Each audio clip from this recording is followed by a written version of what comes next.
Parashat Vayigash Aliyat Shebi'i Mashlim.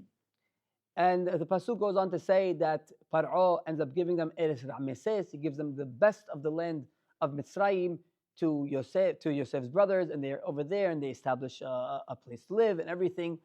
And then the pasuk tells us that Yosef, before giving any food, oh, by the way, we have to mention that the rabbis tell us that the minute that Yaakov Avinu came down to Mitzrayim, the famine stopped, the hunger stopped. That's it, no more. It was supposed to be 7, but it stopped.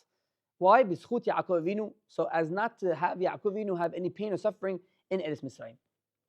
So now people, because they stored all the food, like Yosef said, store all the food in the years of plenty. They stored it, but when they opened it up, it all got rotten, and they didn't understand what was going on. So they went to Paro. They said, we want food. So Paro says, well, didn't you store any food? They say, we did, but we don't know what happens. He says, oh, must be this guy Yosef, Safnat Pa'neach. He's a very special individual. Go to him. Whatever he says, do.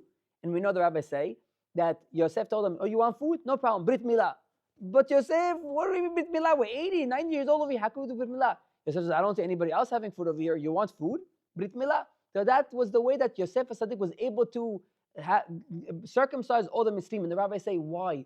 Why did he make it a point to circumcise the Mitzrim? Because Yosef had a beautiful hashbon. He said, because let's say they're going to be in the bathhouse, the Mitzrim and the Yehudim. The Yehudim are going to see the Mitzrim without Brit Milah. The Yehudi is going to say, he doesn't have Brit Milah. What do I need Brit Milah? So as not to cause any difference in the ideology or mentality that, we could be like the Mitzrim, we could be like them, we could act like them, we could talk like them, we could eat like them, we could listen to their music. To separate them, he says, Mitzrim, you also have to have Brit Milah. And slowly but surely was able to make everybody that wanted Tebu'ah have Brit Milah. But that was the first year. Second year, right? What happened? They wanted more food because the food ran out. So what happened? Yosef says, you want food? No problem. I buy you as slaves to Paro. You are now slaves. You don't work on your own. That's it. You belong to Paro. Yosef will do whatever you want. That finished. He says, well, okay, what else do we have? I want your property. What else? I want your animals.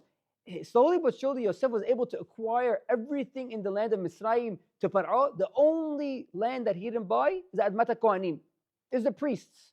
Why? Later on, because we know, because of that, Midah Keneged Midah, the Leviim didn't have to work in Eretz Mitzrayim in the Shi'bud. So Yosef had his whole calculation, exactly what will happen. And he said, everything that I give you, all the produce, 20% will go to Paro. He had his own calculation.